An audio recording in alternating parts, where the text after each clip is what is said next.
Senhoras e senhores, sejam muito bem-vindos à nossa imersão sobre as 5 áreas da vida. Essa imersão vai ser uma mistura de orientação com confissão. É um pouco sobre como você deveria fazer e um pouco sobre como eu faço ou tento fazer na maioria das vezes. Portanto, espere uma mente aberta e um coração aberto nesta aula que se segue. Nós estamos aqui para poder, de alguma forma, impactar a sua vida. Fique até o final. Perguntaram a Santo Agostinho qual era o segredo da vida feliz. Como construir uma vida feliz.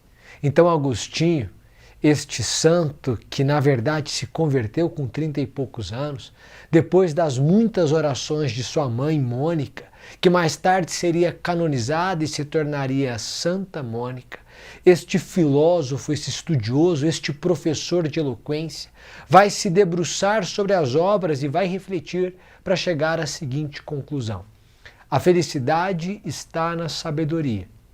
E a sabedoria está no equilíbrio, na proporção, na boa medida, na boa proporcionalidade.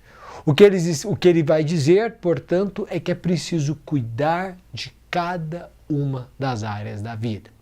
Porque assim como o contrário da luz são as trevas, o contrário da sabedoria é a ignorância. Não há meio termo. Ou você sabe e, portanto, é sábio, ou você desconhece e, portanto, é ignorante. Agostinho faz essa distinção.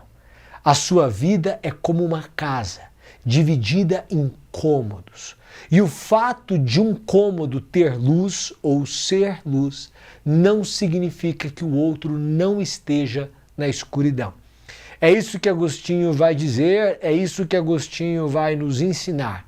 De maneira que o fato de a sua vida profissional ser luz e estar muito bem, não significa que a sua vida familiar não esteja na escuridão, que a sua vida sentimental não seja trevas, que a sua vida financeira não vá mal, não vá bem.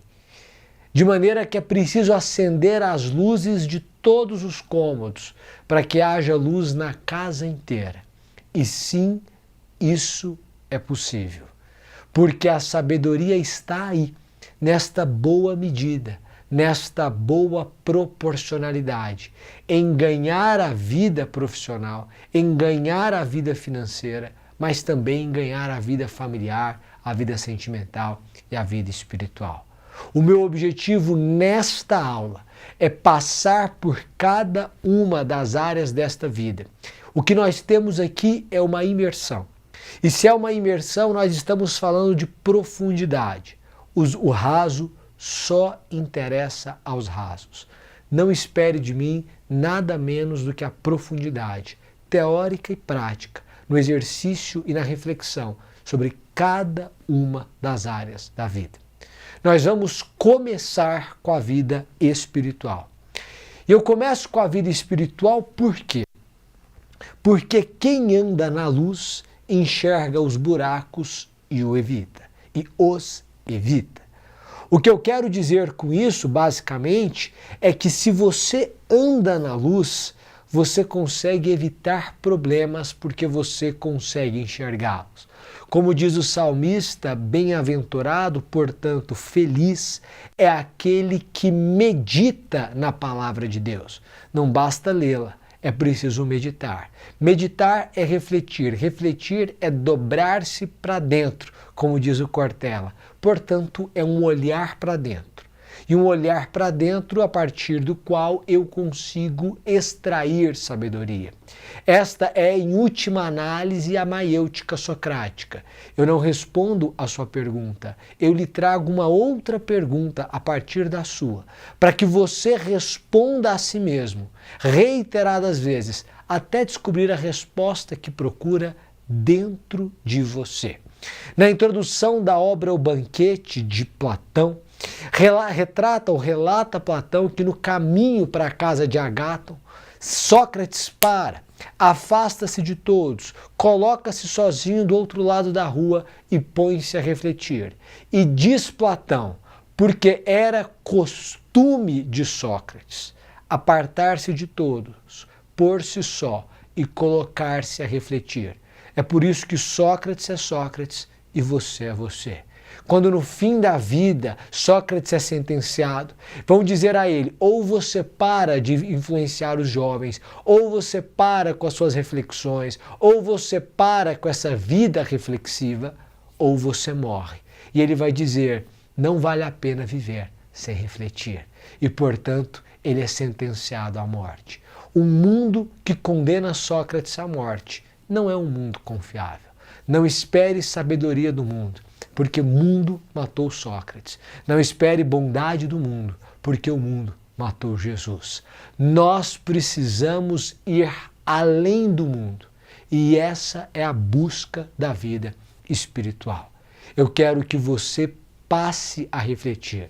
Samer, mas por que reflexão? Porque a maioria dos problemas que nós experimentamos são problemas que seriam evitados se nós tivéssemos refletido. Alguns problemas, todos nós passamos por eles, sejamos bons ou maus, sejamos sábios ou tolos, sejamos precavidos ou não. Porque o sol nasce sobre o justo e o injusto, mas a maioria dos problemas não. Eu sempre gosto de dar o exemplo do estudante de direito. O sujeito ingressa na faculdade de Direito, ele já sabe do mercado super competitivo que o aguarda após formado.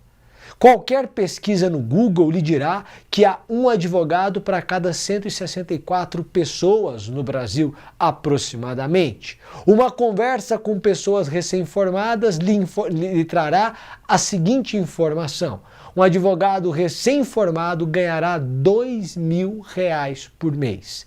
E é difícil você começar na advocacia. E para passar em um concurso, o melhor momento para começar a estudar é hoje, no primeiro dia do primeiro período da faculdade de Direito. Todas essas informações estão postas. Ele não precisa ser um gênio para perceber a realidade. Ele precisa ser um pouco observador. E, portanto, se ele for um observador, a vida dele será outra. A verdade é que ele não observa. Apesar da facilidade dos dados e da exigência de uma mínima observação, ele é capaz de passar a faculdade de Direito inteira sem estudar. Quando ele se forma, ele não passa em um concurso, ele não passa na prova da OAB, ele é um desempregado. Depois de 3, 4 exames da ordem, então ele é aprovado. Ele é aprovado, ele tem 24, 25 anos de idade, ele vai agora advogar. E a muito custo ele consegue um emprego de R$2.000. Só que agora ele já tem 25 anos e ele continua ganhando R$2.000, agora ele tem 26. Com 26 ele quer ficar noivo, ele namora há 3 anos a mesma mulher, mas ele não tem condições para isso. Ele tem um problema financeiro grave. Ele não consegue pedir a mão da mulher que ama, ele tem um problema na vida sentimental. Ele não consegue... Ele está desapontado com o direito, com a advocacia, com a desvalorização do advogado, ele tem um problema na vida profissional. Ele não consegue mais morar com os pais, ele quer morar só, ele quer ter sua casa, sua liberdade, ele não quer toda hora ter que prestar contas dos horários que sai, dos horários que chega. Ele tem um problema na vida familiar. E como o sujeito não se contenta e não assume a responsabilidade, ele olha para todos esses problemas na vida sentimental, financeira, profissional e familiar e coloca a culpa em Deus. Agora ele tem um problema na vida espiritual. Ele tem um problema em todas as áreas da vida. Por quê? Porque em um momento, quando ele tinha 17, 18 anos de idade, ele não refletiu. Ele enfrenta uma série de problemas oriundos da falta de reflexão. Um amigo dele, que estudou na mesma faculdade que ele, que fez aquela reflexão, saiu da faculdade, é procurador, saiu da faculdade, é defensor, saiu da faculdade, é analista, ele ganha R$20.000 por mês. Ele se casa, ele não mora com os pais, ele não está frustrado financeiramente, nem profissionalmente, e não colocou a culpa em Deus, pelo contrário, ele é grato a Deus pelo ocorrido. O que nós temos, 1 milhão de problemas que o sujeito não teria vivenciado se ele tivesse refletido. Quem anda na luz, quem medita na palavra, enxerga os buracos, é bem-aventurado e, portanto, é feliz. Como é que eu, particularmente, lido com a minha vida espiritual? Eu chamo de JOLPS, jejum, oração, louvor, palavra e, consequentemente, santidade. Quando eu não alcanço santidade, eu só confiro e eu estou falhando em uma delas. Ou eu não estou jejuando, ou eu não estou orando, ou não estou louvando, ou não estou estudando, me debruçando sobre a palavra. E quando eu tenho esses 4, a santidade é uma consequência. Então eu começo com o primeiro. Para mim, o jejum é fundamental. Há momentos em que eu não jejuo, há momentos em que eu jejuo. Por que eu jejuo? Porque Cristo, e eu sou cristão, disse: enquanto o noivo está, os convidados não jejuam, enquanto ele estava aqui, em carne e osso na terra. Mas haverá um momento em que o noivo lhes será tirado, e nesse momento, então, eles jejuarão. Então, a recomendação de Cristo é que nós jejuemos. Para o cristão, isso não é uma faculdade. De tempos em tempos, com uma certa frequência, ele deve jejuar. E, portanto, para mim, isso é fundamental. De tempos em tempos eu jejuo. Até muito pouco tempo atrás, um mês atrás, eu jejuava toda segunda-feira. Agora eu pretendo fazer jejuns temáticos, sem prejuízo deste jejum que seja um jejum corriqueiro. Um jejum temático é, por exemplo, vou fazer 21 dias de jejum, 12 dias, 10 dias, uma semana, um mês, 90 dias, enfim. Mas o primeiro requisito para mim, você pode não adotar isso, é a sua vida, é o jejum. O segundo elemento é oração. Por quê? Porque oração é conversa com Deus. Quando você ora, você fala com Deus. Quando você lê a palavra, Deus fala com você. Quando eu falo em oração, é uma oração de intimidade, é uma oração de atenção, é uma oração de cuidado, é uma oração em que há uma confissão a Deus. Isso traz proximidade, porque está escrito: achegai-vos a mim e eu me achegarei a vós. Como é que eu organizo? Eu faço isso como uma atividade do dia. Se você abrir o meu celular, notas, você vai perceber dentro da rotina que há um espaço destinado para devocional. Esse espaço é de 30 minutos, às vezes um pouco mais, às vezes um pouco menos, mas é de 30 minutos por dia. Então, por exemplo, antes de começar o dia, às 5h30 da manhã, quando eu acordo, 5h30 da manhã, eu vou para o meu oratório, eu tenho um oratório em casa, e neste oratório eu faço a minha oração de 30 minutos. É muito fácil você gastar 30 minutos em uma oração. Como? Basta você colocar diante de Deus as áreas da sua vida, a sua família, as suas petições, a sua gratidão. Então você agradece a Deus. O todo, você abre o seu coração, a sua adoração. Quando você vê, você passou dos 30 minutos até. Então essa dificuldade de gastar os 30 minutos orando é uma dificuldade que não vai se sustentar ou não vai continuar se você criar o hábito. Às vezes, a minha devocional não é em oração, às vezes é em louvor. Às vezes a minha devocional, ou meu devocional, segundo o português formal, me parece que é meu devocional, vai exigir uma distribuição. Eu faço 10 minutos de oração, 10 minutos de leitura da palavra, 10 minutos de louvor, e foram os 30 minutos. Às vezes eu vou a uma missa, e a missa tem a duração durante a semana de 40 minutos mais ou menos. E eu assisto à missa, eu participo da missa. E, portanto, ali está o meu momento com Deus diário. O que você precisa entender é que o que não está na sua agenda não está na sua vida. Preste atenção no que eu vou te dizer. O que não está na sua agenda não está na sua vida. A vida é uma expressão do tempo. Quem vive 80 anos, vive 80 intervalos de 365 dias. O que eu quero dizer com isso é que a vida é tempo. Quando você me diz que você não tem tempo para orar, para louvar, para a palavra, para jejum, o que você está me dizendo é que você não tem vida espiritual. E quem não tem vida espiritual tem morte espiritual, porque o contrário da sabedoria é a ignorância, o contrário da luz são trevas. O que quero dizer, portanto, é que se você não tiver um tempo na sua agenda para isso, você não tem vida espiritual. Você pode ter vontade de ter uma vida espiritual, é diferente. Mas para ter vida espiritual, você vai ter que colocar na sua agenda.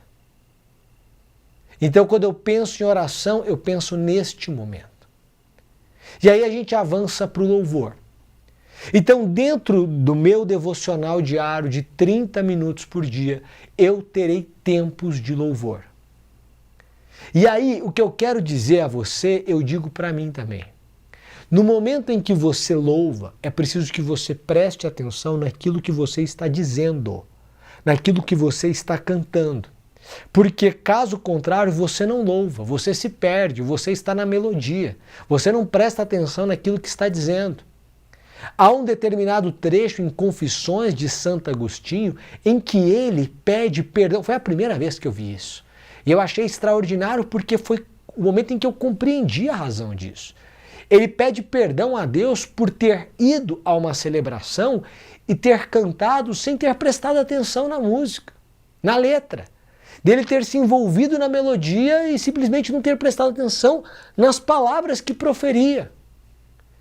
Porque, de fato, ele havia até se emocionado, ele havia sido conduzido pela melodia, inebriado pela melodia, se emocionado pela melodia, mas ele não havia efetivamente louvado a Deus ali. O pensamento dele estava perdido, estava no ar. Faltou louvor. Se você começar a prestar atenção nisso, você efetivamente vai louvar a Deus. Eu estou na vida espiritual, é a primeira das áreas da vida. Eu quero que você preste atenção. E aí a gente vai para a palavra. Quando eu falo de palavra, para quem é cristão, Bíblia. Se você tem outra religião, a palavra da sua religião. As escrituras da sua religião. Mas não somente a Bíblia, mas os livros que interpretam a Bíblia, os livros que contam histórias de pessoas que são cristãs, livros de caráter religioso. É bom ler os dois, mas é fundamental ler a Bíblia. Só que é importante que você leia quem faz interpretações da Bíblia ou quem pega um tema da Bíblia e trata sobre aquele tema. Por quê? Porque você vai se inspirando. Quando você lê, por exemplo, a biografia de São Francisco de Assis, você percebe o que é entrega. Quando você lê Confissões de Santo Agostinho, você entende o que é ser cristão de verdade. Quando você lê O Impostor que Habita em Mim, de Brennan Manning, você vai perceber que todo mundo tem uma máscara. Então é claro, para nós, para quem é cristão, a leitura da Bíblia, mas não só a leitura da Bíblia. Entenda, não é quem lê a palavra que edifica a casa sobre a rocha. É quem lê a palavra e a pratica que edifica a casa sobre a rocha. É preciso ler e colocar em prática. Ler, meditar e aplicar. Porque senão é um conteúdo vazio. É por isso que, por exemplo, no nosso grupo eu sempre trago um desafio ao fim de cada aula. Cada aula no nosso grupo tem 30 minutos. E aí eu faço um desafio. Um desafio para a pessoa colocar em prática aquilo que nós tratamos na aula. Por quê? Porque eu preciso que ela pratique, viva, construa sobre a rocha. E aí você entende o quarto elemento, que é a palavra. O quinto elemento é consequência. Eu estou falando de santidade. Jejum, oração, louvor, palavra e, consequentemente, santidade. Jobs. Samer, você não erra? Erro, erro muito, erro sempre, erro reiteradamente e me envergonho dos meus erros. Há momentos da minha história dos quais eu me envergonho profundamente. É verdade. Mas isso não muda um fato. Sempre que eu erro, sempre que eu tenho uma queda, sempre que eu olho para mim e tive uma atitude da qual me envergonhei, eu olho para esse critério e eu percebo, eu estou falhando no jejum, na oração, no louvor, ou na palavra, ou em todos. E atente-se, comunhão. Quão bom que os irmãos vivam em comunhão. Frequentar a igreja, vivenciar a igreja, estar em comunhão, fundamental, para que um apoie o outro. Ah, eu tive uma experiência ruim na igreja. Você pode mudar de igreja. Mas você não pode deixar de ir. Não se engane. O homem não é capaz de viver sozinho. A minha espiritualidade, sou eu em casa, eu faço as minhas orações, é a minha relação com Deus. Você ficará fraco. Você precisa de gente. Tá? Se nós somos, para quem é cristão, o corpo de Cristo, então este corpo tem que estar reunido. Não se iluda e não se engane. Ok? Ok. Superada a primeira área da vida que eu quero tratar com vocês, eu avanço para a segunda área da vida. Eu quero falar neste momento sobre vida familiar. Porque não existe vida feliz com vida familiar infeliz. Você pode me dizer, Summer, eu acho que a minha família é disfuncional, e provavelmente ela é em alguma medida disfuncional. Mas isso não me autoriza ou não autoriza você a afirmar que você não precisa de família. Eu posso ter alguém que não tem uma vida financeira muito bem estruturada, mas que quando olha para o fim da sua vida aos 80 anos diz, eu fui feliz. Mas eu não tenho alguém que tenha uma vida familiar infeliz que possa afirmar que é feliz. A família que você nasce é destino. A família que você constrói é sabedoria. Preste atenção.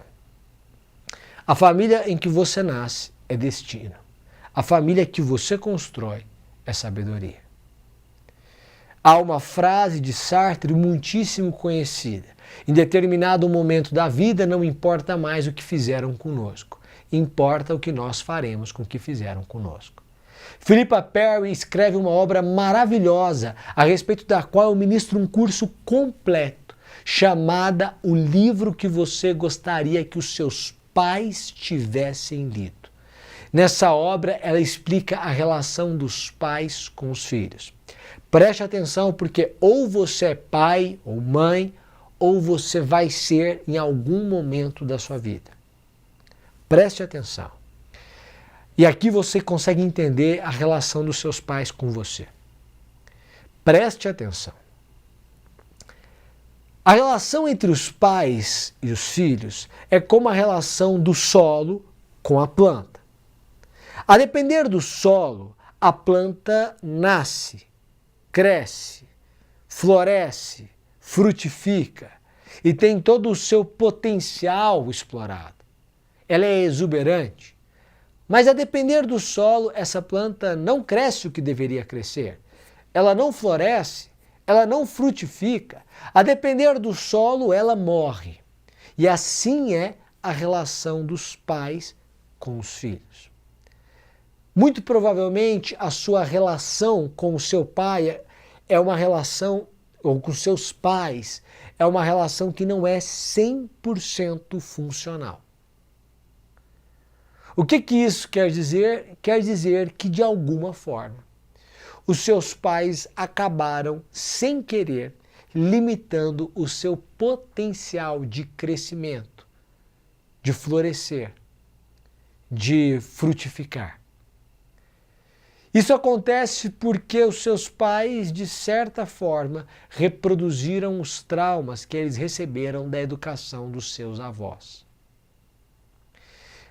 E, portanto, os seus pais reproduziram os traumas que receberam na educação dos seus avós, que receberam dos seus avós em sua educação, e eles passaram para você.